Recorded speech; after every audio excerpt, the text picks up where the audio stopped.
ഇന്ന് നമുക്ക് pizza sauce എങ്ങനെയാണ് തയ്യാറാക്കുന്നതെന്ന് നോക്കാം. എയർ ടൈറ്റ് കണ്ടെയ്നറിൽ ഇത് ഫ്രിഡ്ജിൽ സൂക്ഷിക്കുകയാണെങ്കിൽ 7 ദിവസം വരെ കേടുകൂടാതെ ഇരിക്കും. എല്ലാവർക്കും നന്ദാസ് ഡിഷസിലേക്ക് സ്വാഗതം. സോസ് തയ്യാറാക്കാൻ വേണ്ടിയിട്ട് കഴുകി വൃത്തിയാക്കിയെടുത്ത 1/2 കിലോ ടൊമാറ്റോയും മീഡിയം വലുപ്പമുള്ള 1 ക്യാരറ്റുമാണ് എടുത്തിരിക്കുന്നത്. ക്യാരറ്റിൻ്റെ തൊലിയൊക്കെ കളഞ്ഞ് ഒന്ന് വൃത്തിയാക്കിയെടുത്തതിന് ശേഷം ഇതെല്ലാം കൂടി ഒരു കുക്കറിലേക്ക് മാറ്റാം. ടൊമാറ്റോ കുക്കറിലേക്ക് മാറ്റിയിട്ടുണ്ട്. തൊലി കളഞ്ഞ് വൃത്തിയാക്കിയെടുത്ത ക്യാരറ്റ് കൂടി ഇതിലേക്ക് ഇടാം. ഇനി 1/2 കപ്പ് വെള്ളം കൂടി ഒഴിക്കാം. ഇതിലേക്ക് ഉപ്പിടേണ്ട ആവശ്യമൊന്നുമില്ല. ഇതിനെ അടച്ചു വെച്ചൊന്ന് വേവിച്ചെടുക്കണം. ഹൈ ഫ്ലെയിമിൽ 1 വിസിൽ വരുന്നിടം വരെ വെയിറ്റ് ചെയ്യാം. 1 വിസിൽ വന്നതിന് ശേഷം തീ ഓഫ് ചെയ്യാം. ഇനി ആവിയെല്ലാം തനിയെ പോയതിന് ശേഷം വേണം തുറക്കാൻ.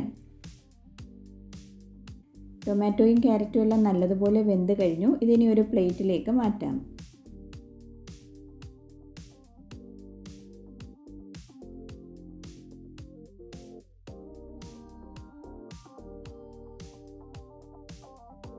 ഇനി നമുക്ക് ടൊമാറ്റോയുടെ പുറമേയുള്ള സ്കിന്നൊന്ന് മാറ്റിയെടുക്കാം. നല്ലതുപോലെ വെന്തിരിക്കുന്നത് കൊണ്ട് ഇത് പെട്ടെന്ന് തന്നെ മാറ്റാൻ പറ്റും.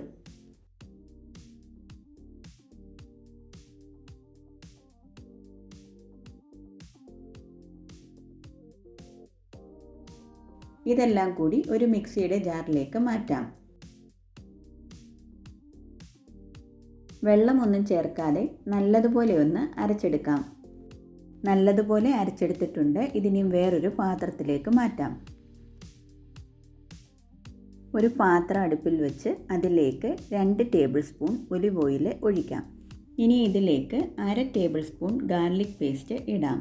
വെളുത്തുള്ളി തീരെ ചെറുതായിട്ട് ഗ്രേറ്റ് ചെയ്തിട്ടാലും മതി. വെളുത്തുള്ളിയുടെ പച്ചച്ചുവയൊക്കെ ഒന്ന് മാറി ഒരു ലൈറ്റ് ബ്രൗൺ കളർ ആകണം. ഇനി ഇതിലേക്ക് 3 ടേബിൾ സ്പൂൺ സവാള ഗ്രേറ്റ് ചെയ്തത് കൂടി ഇടാം. സവാളയും വെളുത്തുള്ളിയൊക്കെ തീരെ ചെറിയ പീസായിട്ട് കിട്ടുന്ന രീതിയിൽ വേണം ഗ്രേറ്റ് ചെയ്യാൻ. സവാളയുടെ പിങ്ക് നിറമൊക്കെ മാറി ഒരു ലൈറ്റ് ബ്രൗൺ കളർ ആകുന്നിടം വരെയും വഴറ്റണം. സവാളയ്ക്കൊരു ലൈറ്റ് ബ്രൗൺ കളർ ആയിക്കഴിഞ്ഞു. ടൊമാറ്റോയും ക്യാരറ്റും കൂടി അരച്ചത് ഇനി ഇതിലേക്ക് ഒഴിക്കാം.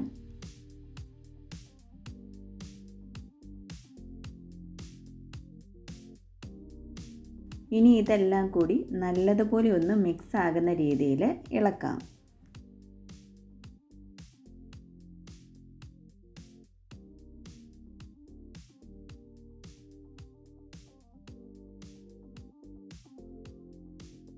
ടൊമാറ്റോയും സവാളയും വെളുത്തുള്ളിയും ഒക്കെ നല്ലതുപോലെ മിക്സ് ആയി കഴിഞ്ഞു. ഇനി ഇതിലേക്ക് 1/2 ടേബിൾ സ്പൂൺ മുളക് പൊടി,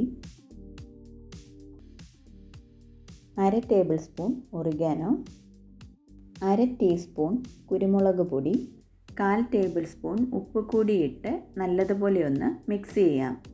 സ്ലോ ടു മീഡിയം ഫ്ലെയിമിൽ വെച്ച് വേണം ഇതെല്ലാം ചെയ്യാൻ. ഫ്ലെയിം ഒരുപാട് കൂടിയാൽ ടൊമാറ്റോ ഇങ്ങനെ തിളച്ചിട്ട് തെറിക്കാൻ തുടങ്ങും വെളിയിലേക്ക്. ഇതൊന്ന് തിളയ്ക്കുന്നിടം വരെയും വെയിറ്റ് ചെയ്യാം. ഇടയ്ക്ക് ഇളക്കി കൊടുത്തുകൊണ്ടിരിക്കണം.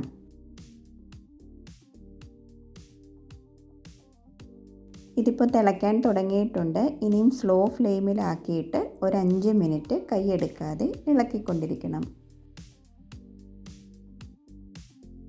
ഇപ്പോൾ 5 മിനിറ്റ് ആയിക്കഴിഞ്ഞു. ഈ സമയം ഉപ്പ് ആവശ്യത്തിനുണ്ടോ എന്ന് നോക്കിയതിന് ശേഷം ഇതിലേക്ക് 1 ടേബിൾ സ്പൂൺ ബട്ടർ ഇടാം.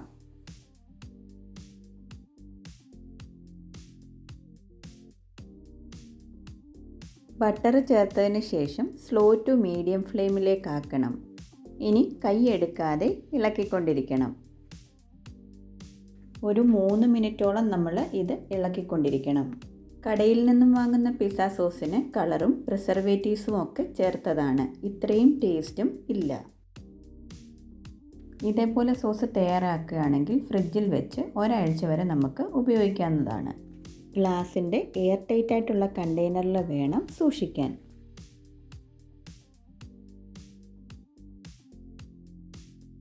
ഇപ്പോൾ ഒരു 3 മിനിറ്റ് ആയി കഴിഞ്ഞു. ഇനി നമുക്ക് തീ ഓഫ് ചെയ്തതിന് ശേഷം തണുക്കാൻ വേണ്ടി വെയിറ്റ് ചെയ്യാം.